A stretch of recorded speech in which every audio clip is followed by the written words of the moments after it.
하나님의 말씀을 우선적으로 선택하자라는 제목으로 함께 말씀을 드립니다.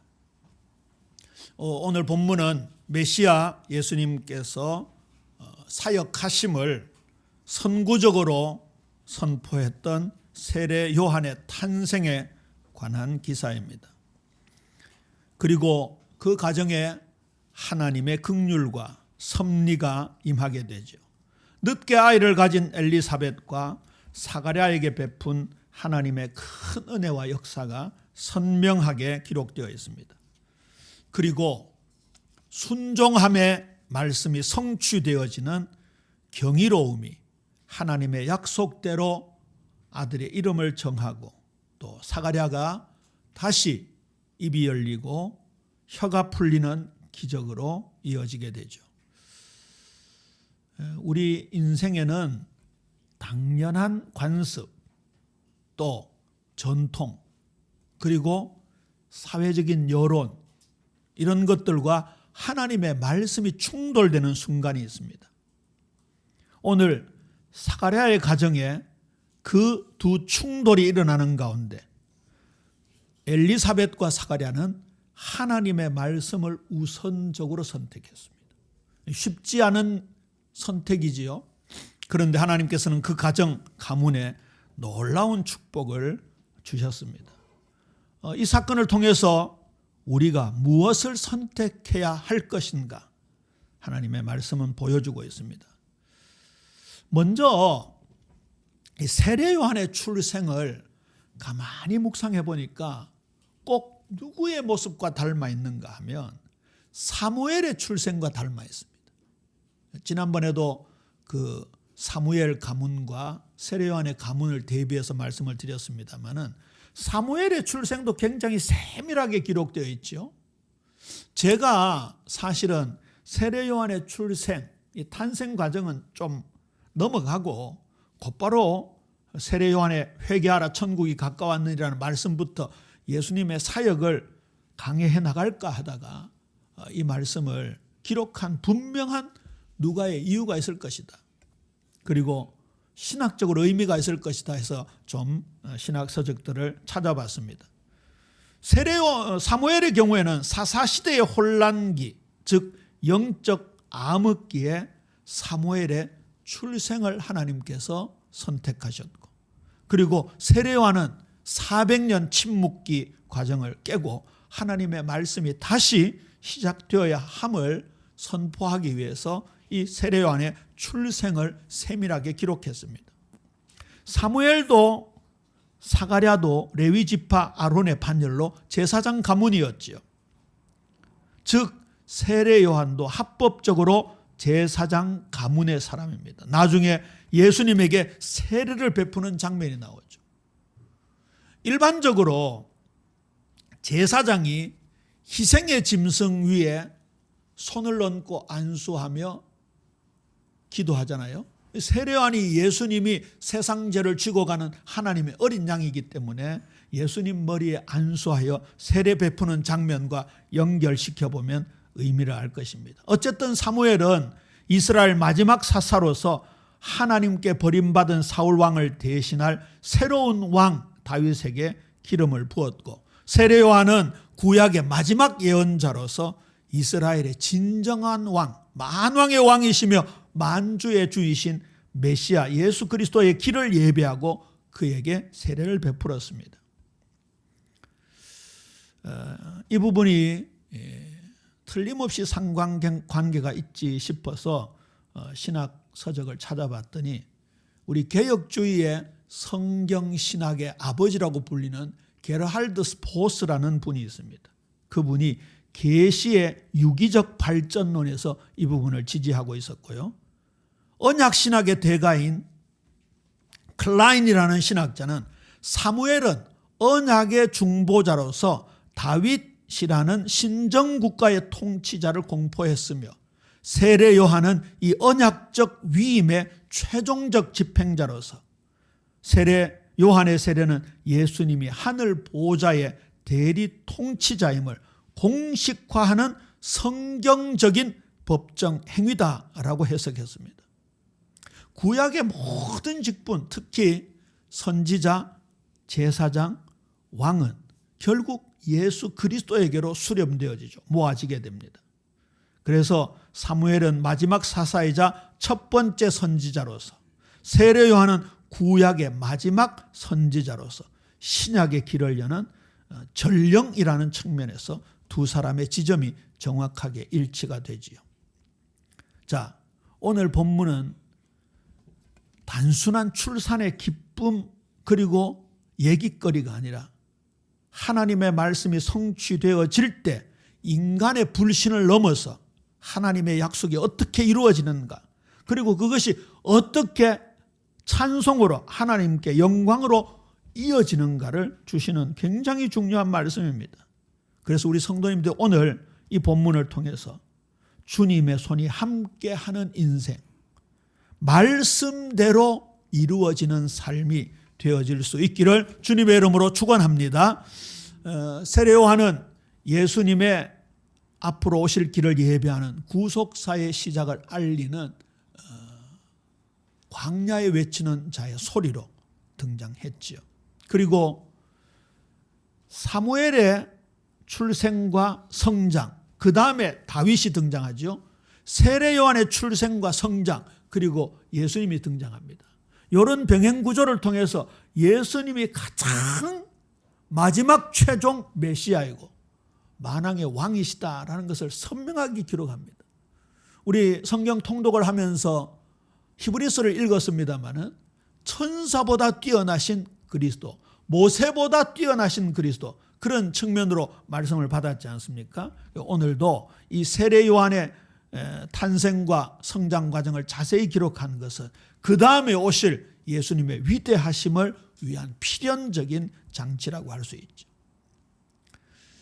아까 서론 부분의 말씀을 드렸습니다만 신앙생활은요, 익숙함과의 싸움입니다. 전통, 그리고 사회적 분위기, 여론, 이런 것들이 우리 인생에 있어서 늘 그래왔던 방식이죠. 그게 하나님의 말씀과 충돌하는 시간이 있습니다. 사가랴는 그 갈림길에서 무엇을 우선해야 할지 분명히 보여주고 있죠. 첫 번째입니다. 57절에서 58절입니다. 하나님의 약속은 정확한 때에 성취가 됩니다. 그 사가랴와 엘리사벳 가문에 하나님은 긍휼을 베풀어 주셨습니다.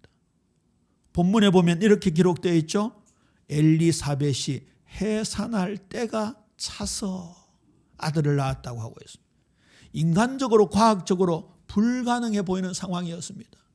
두 분 다 나이가 많았고 또 불임의 상황이었습니다. 그런데 하나님의 말씀은 지체함과 어긋남이 없이 정확한 때에 이루어지는 것이죠. 우리의 삶에도 마찬가지입니다. 하나님의 때가 찼을 때 하나님의 역사가 시작됩니다. 그걸 기다릴 수 있는 신앙이 우리에게 필요한 것이죠. 단순한 기적이 아니라 주께서 큰 긍휼을 베푸신 사건입니다. 우리 성도님들이요, 내가 정한 스케줄, 나의 때가 아니라 하나님의 때를 기다릴 줄 아는 믿음이 필요합니다. 기다리면 실패가 아니죠. 신앙의 과정이 되는 것입니다. 그게 두 번째입니다. 59절에서 63절입니다. 전통이나 관습보다 앞서는 말씀의 권위입니다. 이 세례 요한이 태어나자 8일째 할례를 하러 갔습니다. 아버지 이름을 따라서 친족 어른들이 사가랴라고 하자 그랬을 때에 여자인 어머니 엘리사벳이 단호하게 얘기합니다. 아니라 요한이라 할 것이라 하매. 제가 이 말씀을 묵상하는 가운데요, 아니라 하는 이 단어가 심상치 않아 보였습니다. 그래서 헬라어 성경을 찾아봤더니 보통 아니다, 영어로 no 할 때 오우라는 단어를 씁니다. 근데 여기 엘리사벳이 쓴 단어는요, 오우히라는 굉장히 강한 부정입니다. 여러분, 이 쉽지 않습니다. 당시의 여성의 지위를 잘 알잖아요. 예수님께서 오병이어의 기적으로 5,000명을 먹이셨다고 했을 때 그 숫자 5,000명은 누구였죠? 남자. 그것도 성인 남자를 기준으로 했습니다. 여자들은 수에 치지도 않았습니다. 더군다나 친족 어른들이 진짜 이 집안의 경사 아닙니까? 한국식으로 말하면 대를 잇는 지금 장손이 태어나는 시간입니다.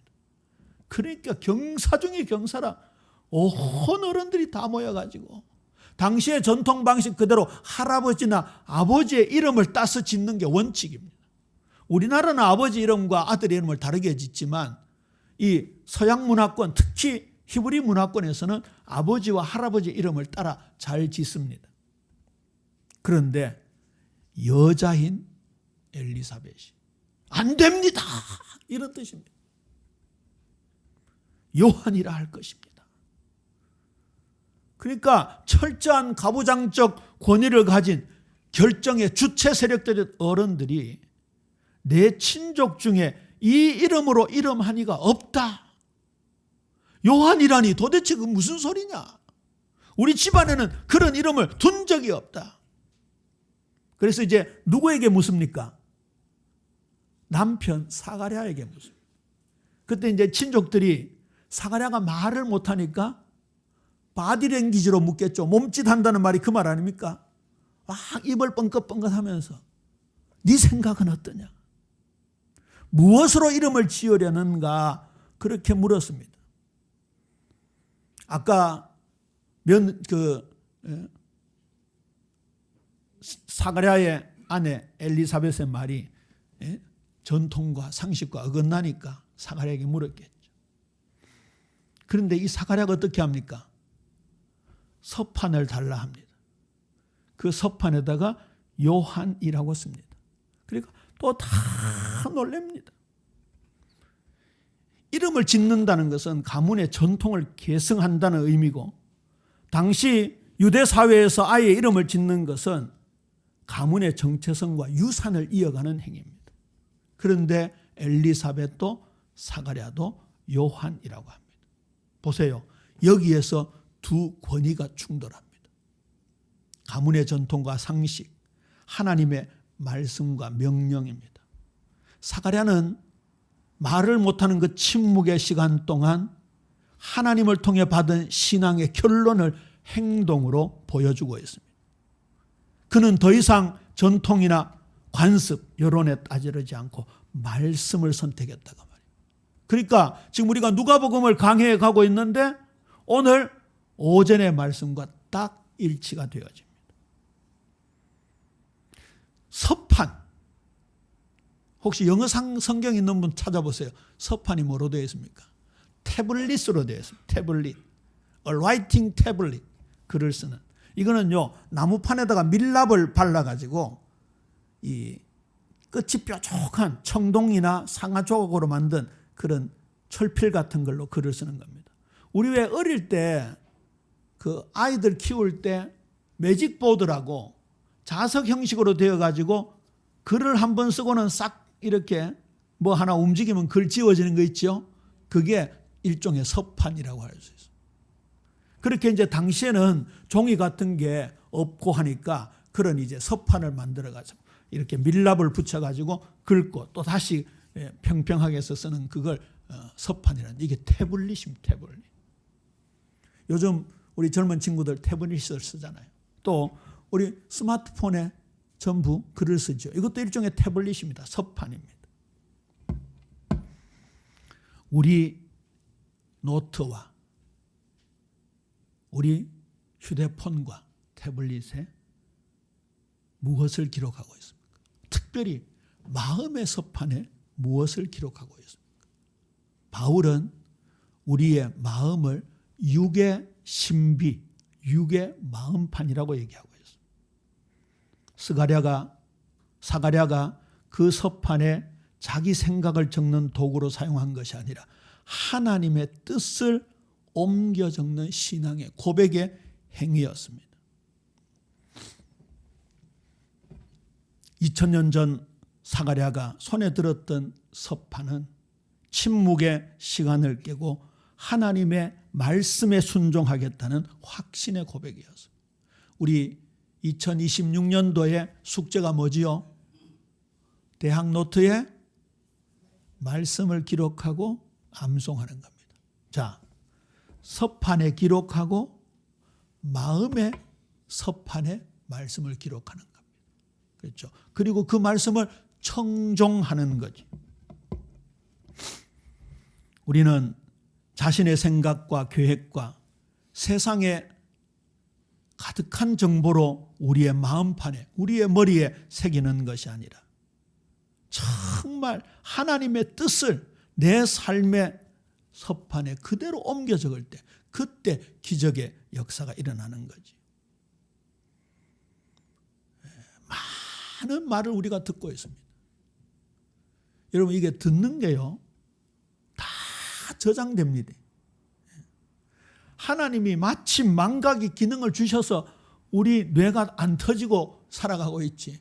이게 들려오는 거 보는 게 전부 저장이 된다. 그래서 우리가 하나님의 말씀을 읽어두어야 되는 거예요. 이건 말할 때마다 제가 예수님 말씀을 항상 인용하잖아요. 성령의 충만함으로 우리에게 입력되어 있는 말씀이 나타나야 되는데, 읽은 거라고는 주는 그리스도시요 살아계신 하나님의 아들이시다, 그거 하나밖에 없으면 그것만 튀어나오는 거예요. 66권을 왜 주셨습니까? 얼마나 다양한 사람들을 만나는지 모릅니다. 우리 삶 속에 얼마나 다양한 일들이 일어나는지 모릅니다. 그때 하나님께서 거기에 대한 답으로 이렇게 수많은 말씀을 주셨어요. 이걸 입력해 두어야 탁 튀어나온다고요. 우리 어릴 때 아이들 키울 때요, 뭐 다치거나 이러면요 막 당황하잖아요. 그런데 진짜 이 속에 성령 충만하면요 당황이 되죠. 왜 내 아이가 다쳤는데 당황이 안 되겠어요? 근데 당황함과 동시에 이 안에서 평안이 올라옵니다. 우리 소망이 사랑이가 각그랜저 뒤에서 놀고 있었어요. 그런데 이게 약간 경사가 졌었어요. 아이들이 뒤에서 뭐 이렇게 흙장난하고 이러는데 그 각그랜저 운전하는 분이 할아버지, 70대 할아버지였는데 이걸 뒤로 이렇게 물려온 거예요. 사랑이가 막 버티고 코함 지르고 하는데 마침 문이 조금 열려 있어서 할아버지가 들었기 망정이지. 우리 소망이 여기 보면 이렇게 흔적이 있어요. 바퀴가 소망이 머리에 간 거예요. 사랑이도 여기 긁히고 여기 긁히고. 그때 집사람이 아이를 안고 그 할아버지 차를 타고 가야 기독병원으로 갔죠. 동산병원으로 갔어요. 우리 집사람 놀라는 거 유명하거든요. 여기 같이 이렇게 교회에서 잠을 자는데 저하고 둘이 있잖아요. 그러면 여기서 나올 수도 있는데 나오는 저를 보고 깜짝 놀라고 얼마나 잘 놀라는지. 그런데 그날 어떻게 했어요? 애가 그렇게 둘 다 그렇게 됐어요. 그런데 코암 지르면서 가는데 그때 받은 말씀, 놀라지 말라, 두려워하지 말라, 그 말씀이 탁 들으면서 마음에 평안이 생기더라. 그거 아니고는 견딜 수가 없는, 이길 수가 없는 거예요. 우리 사랑하는 성도님 삶의 현장 속에 얼마나 여러 가지 사건들이 있었고 앞으로도 있을 거예요. 하나님의 말씀이 마음의 태블릿에 새겨지는 은혜가 풍성하게 되기를 주님의 이름으로 축원합니다. 엘리사벳과 사가랴는 하나님의 명령인 말씀을 전달한 천사의 지시를 그대로 믿었습니다. 누가복음 1장 13절 이하의 말씀이죠. 사가랴여 무서워하지 말라. 너의 간구함이 들린지라. 내 아내 엘리사벳이 내게 아들을 낳아주리니 그 이름을 요한이라 하라. 이게 뭐랄까요? 천둥 소리처럼, 우레 소리처럼 들렸겠지요. 다메섹 도상에 예수 믿는 사람들 잡아 죽이러 가던 사울에게 갑자기 하늘에서 빛이 비치면서 사울아 사울아 내가 어찌하여 나를 박해하느냐, 그 소리가 어떻게 들렸겠어요? 천둥처럼 들렸어요. 천둥처럼. 그러니까 살기가 등등한 사울이요 팍 꼬꾸라졌습니다. 산상수훈 끝에 그 말씀 나오잖아요. 예수님의 말씀의 권위가 서기관과 바리새인들, 종교 지도자들이 하던 말의 권위와 달랐다고요. 아까 오전에 밤새도록 수고하여도 얻은 것이 없지만은 주의 말씀을 의지하여 내가 그물을 내리리이다. 베드로가 그렇게 했잖아요. 그 말씀이 어떻게 들렸을까요? 저는 산상수훈으로 추정을 하는데요. 그 말씀이 베드로에게 어떻게 들렸겠어요? 그의 사상, 그의 전통, 그의 학습, 그의 물고기 잡는 전문성, 거의 한 40, 50대쯤 됐을 거 아니에요. 그 인생 오랫동안 경험들이 한순간에 무너지는 주님의 음성으로 들린 거예요. 하나님의 음성이 그렇게 들려요. 그렇게. 엘리사벳과 사가랴는 어른들의 말에 타협하지 않았습니다. 그들의 명령에 굴복하지 않았습니다. 말씀에 순종했습니다. 하나님의 뜻이 인간의 전통보다, 인간의 기대보다 우선이 되어야 할 것입니다. 우리 주변에도 이런 압력, 분위기, 여론, 이런 것들이 우리와 타협하려고 노리고 있습니다. 그때 우리가 하나님 말씀 쪽으로 진로를 선택하는 그 결단이 있어야 하는 거지. 순종은 이러한 분위기, 전통, 사람의 말보다 더 중요합니다. 이게 말씀이 내 삶이 되는 순간입니다. 그리스도인들은 그렇게 살아야 합니다. 드디어 사가랴의 입이 열리고 혀가 풀려 하나님을 찬송했습니다. 결국 신앙은요, 남들이 다 하는 대로 사는 것이 아니라 하나님의 말씀대로 살아가는 삶이지요. 나의 사업, 내 자녀, 내 미래, 이름을 내가 아닌 하나님께 맡겨야 합니다. 하나님이 이름을 지어주세요. 하나님의 말씀에 순종하기를 원합니다.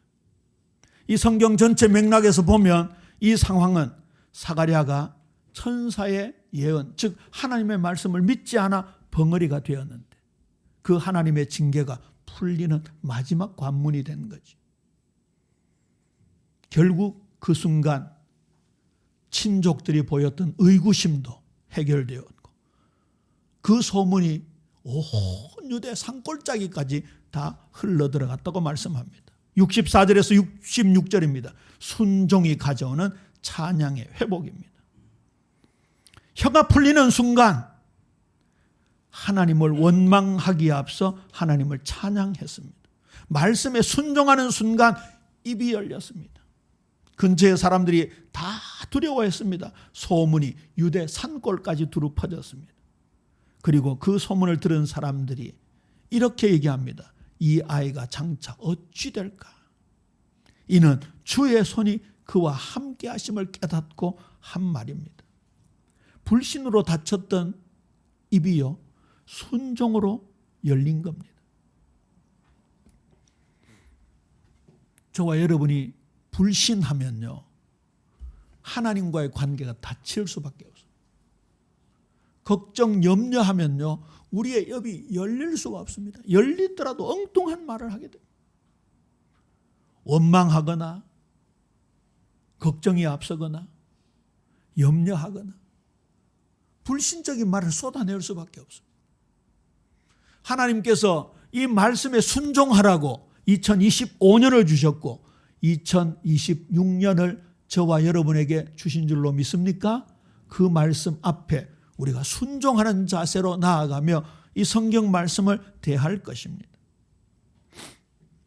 최고의 회개는 말이 아니라 순종입니다. 청종입니다.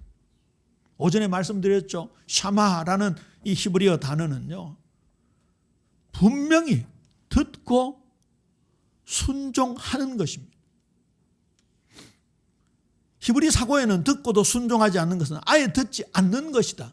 그렇게 딱 정해두었습니다.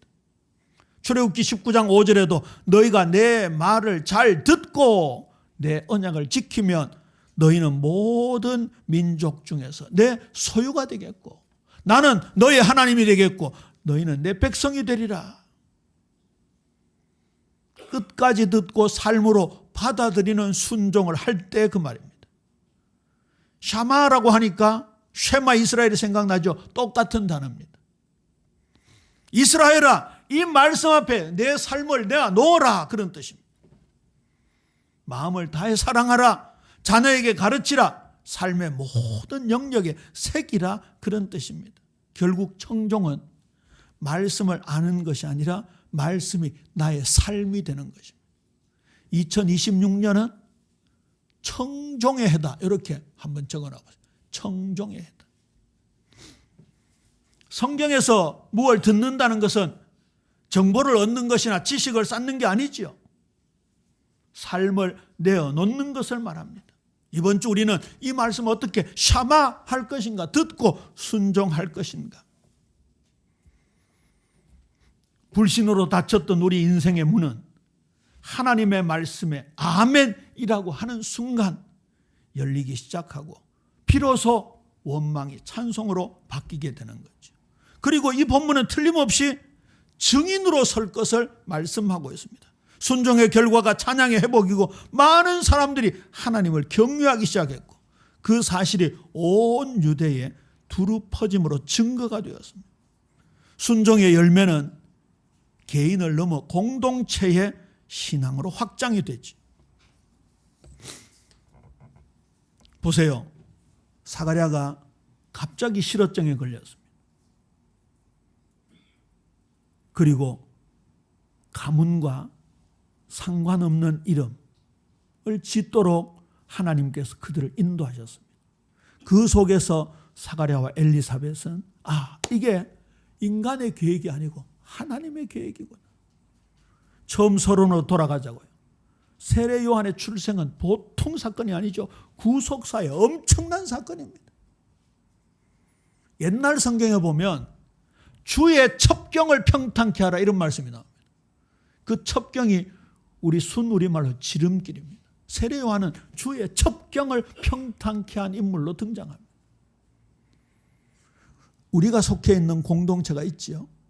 가족이 있고 가문이 있고 직장이 있고 아니면은 여러 가지 클럽 활동도 하잖아요. 동호회도 있고 친구들 모임도 있고 거기에서 세례 요한처럼 예수 그리스도의 오심의 첩경을 평탄케 하는 그 증인으로 서는 우리 예빛 모든 성도님들이 되시기를 주님의 이름으로 축원합니다. 그러니까 이 가정에 주님의 손이 함께 하잖아요. 이는 주의 손이 그와 함께 하심이라. 요한의 탄생은 단순한 부모님의 기쁨, 가문의 기쁨을 넘어서 하나님의 구속사를 선포하는 도구였던 것이죠. 주님의 손이 함께 한다는 것은 하나님의 보호와 능력이 임하는 사건이고 동시에 특별한 소명을 주시는 것입니다. 누가복음의 이 기록은 하나님께서 한 아이의 이름을 정하는 작은 일에서 온 인류를 구원할 큰 계획을 세밀하게 진행하시는 부분을 강조하고 있습니다. 우리 성도님들의 가장 큰 스펙은 능력이나 배경이 아니라 주님의 손이 함께하는 겁니다. 은혜의 손이 함께하는 겁니다. 그의 보호와 그의 능력이 함께하는 겁니다. 여기에는 사가랴처럼 말씀에 순종하는 겁니다. 세상과 타협하지 않는 겁니다. 분위기에 휩쓸리는 게 아닙니다. 여론을 형성하는 데 빠지는 게 아닙니다. 하나님의 말씀입니다. 불신은 우리의 입을 닫게 하지만 순종은 우리의 영적인 입을 열어 하나님을 찬양하는 것으로 이어지게 하죠. 말씀을 맺습니다. 하나님이 만들어 가시는 인생이 되어야 할 것입니다. 요한의 이름을 하나님이 지어주셨습니다. 하나님의 사랑을 받은 자로 하나님이 지어주셨습니다. 요한의 그 이름과 그 뜻은 온 인류를 구원하는 메시아 오심으로 그렇게 확산되어졌습니다. 우리의 작은 순종을 통해서 하나님께서 내가 속해 있는 공동체에 이 구원의 놀라운 역사를 선포하기를 원하시는 것이죠. 그렇다면 여기 어른들이 가지고 왔던 전통, 관습, 사회적 분위기, 이게 오늘 우리에게 어떤 게 있을까요? 이걸 한번 한 주간 물어봅니다. 하나님의 말씀과 대척점에 서 있는 나의 주장, 나의 생각, 말씀을 다운시키는 뭔가가 우리에게 있지 않는가? 거기 앞에 오늘 마음의 서판, 마음의 태블릿에 하나님의 말씀을 기록합니다. 이번 한 주간 매일 주님의 말씀을 기록하되 암송을 넘어 마음에 기록하고 그 기록된 말씀이 열매로 풍성하게 맺히는 우리 예빈 모든 성도님들의 삶이 되어지게 되기를 주님의 이름으로 축원합니다. 아버지 하나님, 은혜를 감사합니다. 어른들의 문중의 요구사항을 넘어 아닙니다, 이 아이의 이름은 하나님이 지어주셨습니다, 요한입니다, 사가랴는 서판을 가지고 와서 하나님의 명령의 말씀을 기록했습니다. 드디어 그의 입이 열리고 혀가 풀어져 하나님께 영광 돌리는 찬양을 불렀습니다. 아버지 하나님, 우리 예비 사랑하는 모든 성도들의 입이 열리고 혀가 풀어져 하나님을 찬송하고 그 영광이 내가 속한 공동체 넘어 이 지역과 민족 세계에 선포되어지는 축복된 증인의 삶이 되게 하옵소서. 감사합니다. 예수님 이름으로 기도합니다. 아멘.